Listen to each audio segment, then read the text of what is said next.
Nós estamos novamente aqui com a mulher mais rica da cidade e a nossa conta Oportunidade, não é? E nós vamos ver hoje como transformar a crise em triunfo. E eu tenho um versículo que me acompanha há muitos anos, e esse versículo ele me sustenta nas horas difíceis.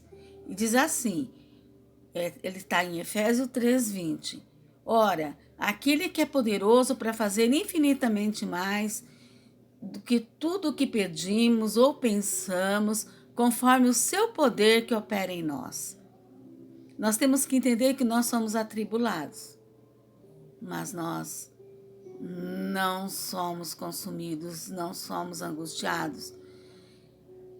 O Senhor nos sustenta, Ele nos dá saída, Ele nos orienta, Ele nos mostra todas as coisas.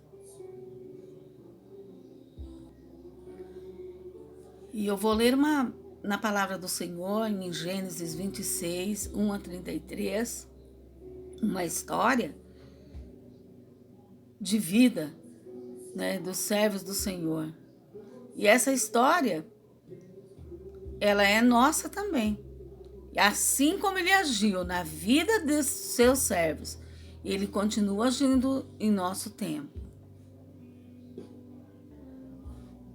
Diz assim a palavra do Senhor: E havia fome na terra, além da primeira fome que foi nos dias de Abraão.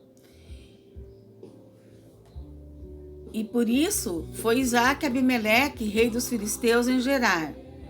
E apareceu-lhe o Senhor e disse: Não desças ao Egito, e habita na terra que eu disser. Peregrina nessa terra, e serei contigo, e te abençoarei, porque a ti e a tua descendência darei todas essas terras, e confirmarei o juramento que tenho jurado a Abraão, teu pai. E multiplicarei a tua descendência como as estrelas dos céus, e darei à tua descendência todas essas terras, e por meio dela serão benditas todas as nações da terra. Porquanto Abraão obedeceu a minha voz e guardou o meu mandado, os meus preceitos, os meus estatutos e as minhas leis. Assim habitou Isaque em Gerar. E perguntando-lhe os homens daquele lugar acerca de sua mulher, disse: É minha irmã. Ele cometeu o mesmo erro que o pai, não é? Porque temia dizer: É minha mulher, para que porventura, dizia ele, não me matem os homens daquele lugar por amor de Rebeca, porque era formosa à vista. E aconteceu que, como ele esteve ali muito tempo, Abimeleque, rei dos filisteus, olhou por uma janela e viu, e eis que Isaque estava brincando com Rebeca, sua mulher. Então chamou Abimeleque a Isaque e disse: Eis que na verdade é tua mulher. Como pois disseste a minha irmã? E disse-lhe Isaque: Porque eu dizia, para que eu porventura não morra por causa dela. E disse Abimeleque: Que é isto que nos fizeste? Qualquer que tocar nesse... Voltando, quem é isso que nos fizeste? Facilmente teria deitado alguém desse povo com tua mulher, e tu terias trazido sobre nós um delito. E mandou Abimeleque a todo o povo, dizendo: Qualquer que tocar neste homem ou em sua mulher, certamente morrerá. E semeou Isaque naquela terra, e colheu naquele mesmo ano 100 medidas, porque o Senhor o abençoava. E engrandeceu-se o homem, enriquecendo-se, até que se tornou muito poderoso. E tinha possessão de ovelhas, e possessão de vacas, e muita gente de serviço, de maneira que os filisteus o invejavam. E todos os poços que os servos de seu pai tinham cavado nos dias de seu pai, Abraão, os filisteus entulharam e encheram de terra. Disse também Abimeleque a Isaque: Aparta-te de nós, porque muito mais poderoso tens feito do que nós. Então Isaque partiu dali e fez o seu acampamento no vale de Gerar e habitou lá. E tornou Isaque, cavou os poços de água que cavaram nos dias de seu pai Abraão, e que os filisteus entulharam depois da morte de Abraão, e chamou-os pelo nome que os pais chamaram. Cavaram, pois, os servos de Isaque naquele vale e acharam ali um poço de água viva. E os pastores de Gerar porfiaram com os pastores de Isaque, dizendo: essa água é nossa. Por isso chamou aquele poço Ezeque, porque contenderam com ele. Então cavaram outro poço e também porfiaram sobre ele. Por isso chamou Sitna. E partiu dali e cavou outro poço, e não porfiaram por ele. Por isso chamou Reobote, e disse: porque agora nos alargou o Senhor, e cresceremos nesta terra. Depois subiu dali a Berseba, e apareceu-lhe o Senhor naquele mesma noite e disse: eu sou o Deus de Abraão, teu pai. Não temas, porque eu sou contigo, e abençoar-te-ei, e multiplicarei a tua descendência por amor de Abraão, meu servo. Então edificou ali um altar, e invocou o nome do Senhor, e armou ali a sua tenda, e os servos de Isaque cavaram ali um poço. E Abimeleque veio a ele de Gerar com Alzate, seu amigo, e ficou príncipe do seu exército. E disse-lhe Isaque: por que vieste a mim? Pois que vós me odiais e me repeliste de vós? E eles disseram: havemos visto, na verdade, que o Senhor é contigo. Por isso dissemos: haja agora juramento entre nós, porque nós, haja juramento entre nós e ti, e façamos aliança contigo, que não nos faça mal, como nós te não temos tocado, e como te fizemos somente bem, e te deixamos ir em paz. Agora tu és o bendito do Senhor. Então eles fizeram um banquete, e comeram e beberam. E levantaram-se de madrugada e juraram um ao outro. Depois os despediu Isaque, e despediram-se dele em paz. E aconteceu naquele mesmo dia que vieram os servos de Isaque, e anunciaram acerca do negócio do poço que tinham cavado, e disseram-lhe: temos achado água. E chamou Seba. Por isso o nome daquela cidade é Berseba, até o dia de hoje. Bom, em primeiro lugar, nós podemos entender que a crise é uma encruzilhada onde uns colocam os pés na estrada da vitória e outros descem a ladeira do fracasso. Isso é o que acontece. A crise revela os verdadeiros heróis.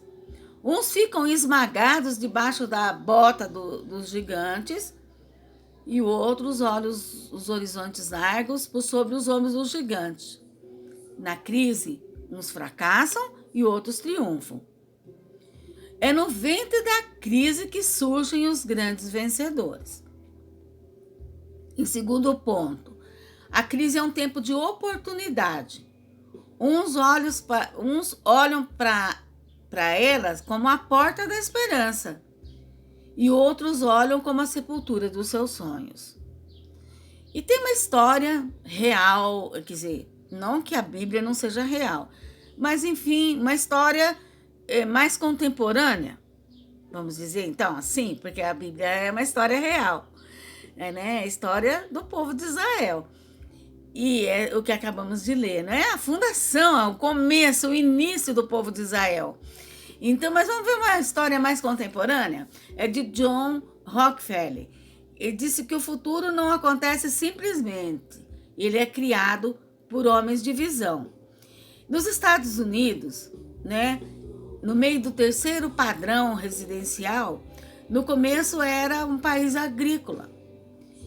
Mas o florescimento da industrialização, o leque dos serviços públicos, levaram o país a ser mais urbano.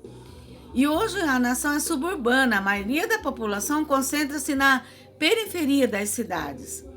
O grande idealizador desse deslocamento das pessoas dos centros congestionados para o subúrbio foi William Levitt.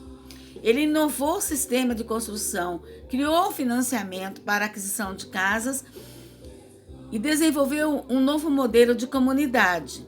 Depois da Segunda Guerra Mundial, o país experimentou uma crise residencial, porque o número de casamentos aumentou assustadoramente com o retorno dos soldados combatentes. Houve uma explosão demográfica E assim, William Levy, aproveitando a crise de habitação, né, deu corpo ao seu sonho, comprando enormes lotes no subúrbio barato, né, onde ele, em pouco tempo, pôde construir e a crise habitacional foi eliminada. Foi uma revolução na história de moradias. A crise é um tempo de semeadura. A crise, ela gera medo, insegurança, instabilidade. Isaac quer fugir, pois há fome em sua terra, mas a crise é tempo de oportunidade. É tempo onde nós podemos nos contemplar, né? Nós podemos contemplar o sobrenatural de Deus. Seja ela uma crise particular ou uma crise como nós estamos vivendo da Covid-19. Que o Senhor possa nos ensinar, abrir os nossos olhos nessa crise para que nós enxerguemos, saiamos dessa crise com triunfo, enxergando as oportunidades que Deus quer nos dar. Senhor, nós nos agradecemos. Nós te agradecemos por tudo que tens feito para as nossas vidas. Seja antes da crise ou agora na crise. Nós sabemos que o Senhor do Senhor é a terra e a sua plenitude, o mundo e os que nele habitam. Então nós somos seus, Senhor. E o Senhor que tem controle sobre tudo. Por isso, Senhor, nós te clamamos, abre as nossas mentes. Faça-nos ver as oportunidades nesse tempo. Nós oramos agradecidos, no nome precioso de Jesus. Que o Espírito Santo complete em cada coração e que a paz de Deus, que excede a todo entendimento, guarde os vossos corações e as vossas mentes em Cristo Jesus, para a glória dele. Amém.